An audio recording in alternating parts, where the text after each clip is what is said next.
How are you? Well, I'm at a not so great place. I'm actually at a funeral home. I'm in the process of taking care of the arrangements for my uncle. So, the question is, we all grieve differently in our own personal way. And I have to ask, how do you go about it when you lose someone you care about? And you are in charge of all the formalities and all the situations of putting them away or putting them to rest.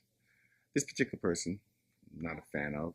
This particular person did not care for, but my grandmother asked me to take care of him the best way I possibly could, so I'm doing the best I can. Unfortunately, there's no love lost, and you know, I'm just doing this for my grandmother, putting her son to rest, my uncle. But once again, the question here is, how do you go about dealing with what a lost one? How do you deal with a loss of relationship, and how do you move on? So that should be basically the question here. Asking you to figure out and just talk within yourself and figure out what is the best option or best way for you to get over someone, whether it's a death, whether it's a relationship that's no longer continuing and you've gone your separate ways. How do you go about figuring out how to move on, especially when you cared about that person or you love that person? It's not an easy task at all. So I just say, just think about it and get back to me. It's lights, and I'm exhausted. That's why I got sunglasses on. It's 12:15 in the afternoon. I woke up like 2 hours ago. I'm so tired.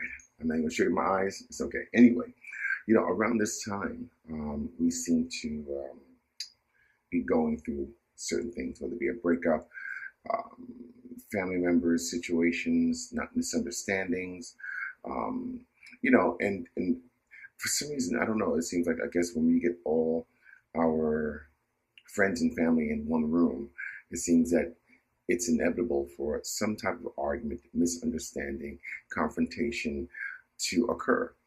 And and I listen, when I tell you that for relationships wise, it's two personalities trying to mesh and become as one, so to speak, and to understand each other and listen and be conscious of the other person's feelings. Although I say that you're not responsible for the other person's feelings, I'm just saying. But then when you're getting 4, 6, 8, 10, 14 people in one room, hopefully to having a good celebration of, in this manner, it would be Thanksgiving. A couple of weeks from now it'll be Christmas. Um, we tend to something comes up, and I always say, I'm not saying that you're not mature enough, but as far as politics or religion, don't bring it up. I'm just saying, don't bring it up. I'm not saying that we're not mature enough for it, but for the most part, I don't think we're mature. A lot of us are not mature enough to agree to disagree and leave it at that. We have our own views. You have your views. I have my views about certain things, about politics, about what's going on in the country. And I think it's even more interesting when you've got different cultures or different backgrounds or different races in the same place and you want to talk about certain things. It can be a little messy because everybody, like I said before, everyone has their own view about stuff. So try not to bring it up. Just to keep the peace in the family. This may not be the place or the time, especially since you haven't seen each other in quite some time. You're going out to Atlantic City, you're going to Florida, you're going to Minneapolis, you're going to Chicago to visit these people, family members, and to start up. And I'm not saying that you're doing it, but I'm just saying in general for something to start up in that manner. Try not to indulge in it, try not to engage in it, to be a part of it. Try to just step aside, go near the fireplace, go near the back door, go take a seat outside, go to the bathroom. I don't know, but just try not to engage in it. And it'll just keep peace. And that was from someone was asking me about how do you maneuver through family holidays and with not getting into an argument. Well, if you're not the one that's getting into an argument, then you basically have nothing to say. You're okay. But if you have family members that are getting into it, friends and whatnot, listen, you can easily stand up and say, don't go into this. Let's stop. It's family. It's we haven't seen each other in a long time. We can always talk about certain things, and you can try to diffuse the problem. Sometimes, unfortunately, in diffusing it, you become one of the problems in the problem. So, you know, you have to decipher if this is up your alley to actually diffuse this particular situation. Um, Relationships, I find it funny that, and I'm not a big birthday person. I'm not a big Valentine's person. I'm still a big Thanksgiving person, because that's just family and overall. But in relationships, I notice that a lot of people are big on birthdays. It used to be my birthday, that weekend comes up, and I'm going to celebrate. Now it's like I'm celebrating the whole birthday week. I'm like, what? One day. You're going to take the whole entire 7 days. But I digress. That's just how I find that people tend to do. And then they get upset when your friends are not willing to ride or die with you on this birthday week. It's your birthday. Enjoy yourself. Why do I have to spend money with you along the line? Now, I'm not saying that you have to invite them. You can always say, well, fine, don't come. But don't make them feel obligated to come. Don't make them feel obligated that if they don't come, they're not your friend, or they don't care about you. This is your birthday. This is when you were born. This is your celebration. If you want people to join along, then fine. This is not when you're getting married and you're going to have a bachelor party or a bachelorette party, and all of a sudden your friends are not coming, and you feel like, oh, they're not your friends if they don't come. I got other things to take care of. This is not my birthday weekend. I did not plan for this. And even if you told me in advance, why do I need to spend this much money to celebrate your birthday? If that's the case, it's your birthday, and this is just my personal opinion. Your birthday. You want me to come? Pay for me.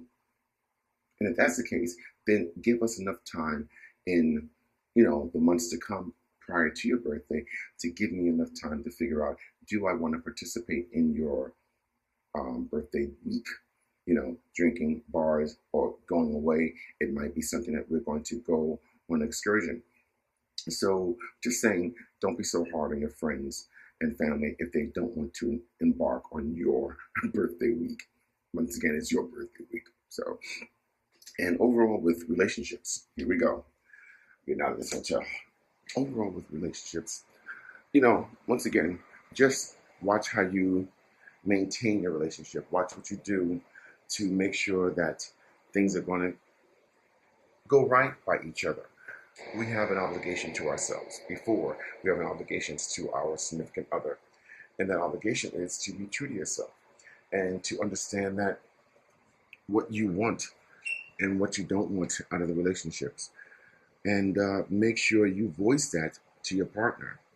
We have a bad habit of assuming that our partners know exactly what we want. This is without you opening your mouth and explaining to them. Just because they're an adult does not necessarily mean they know what you want.